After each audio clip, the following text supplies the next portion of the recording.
absolutely loving it. Loving it, loving it, loving it. It's Eddie Kadi's version. Yeah, see. Called I'm Sorry. So basically, the girl, Kate, mashed up your stuff. She mashed up my stuff because you poked her brethren. On Facebook. You, as in poke. On Facebook. See, I poked her brethren on Facebook, just a simple poke. I sent her beer on Facebook, yeah? And then she left me a war message. I gave her another war message. And then she started threatening me. So I thought, you know what, you're going to threaten me. Are you not? So I moved her to Twitter, innit? And I followed her brethren Francine. What? Follow the brethren, follow the brethren. And then she got angry and tried to deport, man. Kept it moving in. But she mashed up my PS3. So when I get her, I swear, when I get her, you know what? When I get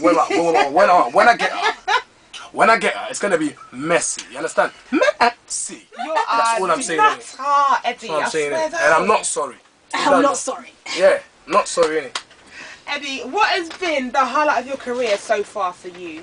The highlight of my career, I keep saying, it has to be when I sold out the Indigo. Where I'm doing this. This is the second time I've done. I did it in February, and it was a 2,000 capacity venue. And when we came from a 600 capacity venue, most of the shows that I did. Wow. So selling out the Indigo, 2,000 people showed that, you know what, the name was getting around, the brand is growing and stuff. So that was a very, very important moment for me. And my family was there and everything. So it was all my people that are close to me were there. And that was a very big show. I was at that show. Wait. I got to clear up a few things. Clear up. Right, at the end of the show, or I assume towards the end of the show, there was like an alarm that went off. Yeah. That wasn't on purpose, was it? No, it wasn't. Thank you. But people thought that it was on purpose. And I made it sound like it was because the way I stayed calm. Waited it, yeah. You said very calm, and I was like, was that on purpose? That wasn't. I thought, no, that wasn't. It couldn't have ended so abruptly like that. But I tell you what I loved about that scenario is the fact that the alarm went off. Yeah. And black people didn't go nowhere. No, everyone jammed. I jammed. Am I that funny that this is gone with me? I'm not gonna lie, I jammed too. I didn't move either. People chilled. I didn't move either. I'm one of them people. There was a little madness with a smoke alarm in the back of the change rooms, and that's what everything. But I had to stay calm, but that was perfect. It was literally 10 seconds before. Do you know what? People came out of Indigo too. They were laughing. Oh my God! You see me at the end, the alarm. I'm like, that wasn't on purpose. Like, yeah, it was, you know. I like to say that it was part of the natural scenario. Yeah, so for anyone listening who was a bit confused about what happened at the end of the show, there you go. It was not on purpose, but he made it seem like it was. Yeah. Like a real comedian does. That's what comedy is all about. Most definitely. Now, Eddie, how do you keep your material fresh? Like thinking of new jokes all the time? You like my instrumental?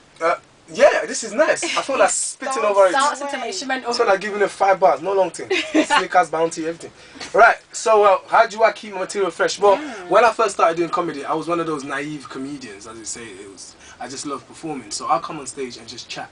And I'll go to the next performance. I forget what I chatted about the last performance. So I come up with something new. So that's how I kept it fresh at that time. But what I still kind of use that same approach when I perform now. Whereas I like to test out my material on stage rather than do it beforehand. So I'll see something that works and kind of put a funny scenario around it. And once I know that this joke works, I'll go home, you know, kind of touch it up a bit, and then the next time I want to tell it, it just that stage better. So almost like you've heard the joke before, but you haven't really, because I changed the scenario. So, and I'm always thinking about different stuff. You can talk about anything. You can talk about anything in terms when it comes to comedy, because there's always funny scenarios. So, do you test your jokes like first, like on your family or whatever, to make sure they're funny? Yeah, I don't go to them and say, oh, I've got this joke, listen to it, because that never works. Because what happens is that people sit there and they look, go on, make me laugh. So what I do, I just talk as if we're having a conversation, and then slip it in. And then they'll laugh and they'll be like, yes, it worked. Yes. And I keep it moving. Okay, speaking of your show coming up this Saturday, and making people laugh, we are giving away a pair of tickets, 2 tickets to come and see you this Saturday. Now, all the listeners have to do is make you laugh. Now, do you know, I'm going to tell you a joke. I'm depressed right now. So anything will make you laugh right now. I'm depressed. Not anything will make me laugh. I'm not going to laugh. I'm not laughing. In fact.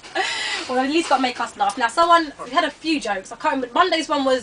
Tuesday's one was really long-winded, but nonetheless, I think the effort you put into it is what made us laugh more than anything. Okay. So I'm hoping someone comes on the air today and makes us laugh. If you want to win a pair of tickets to go and see Eddie Kadi this Saturday at the Indigo 2, call the studio right now, 0208 963 9566, and make me... Oh, someone's ringing. Phone's going off. All you got to do is make us laugh. I'm going to play a tune real quick and listen to this joke and get right back at you.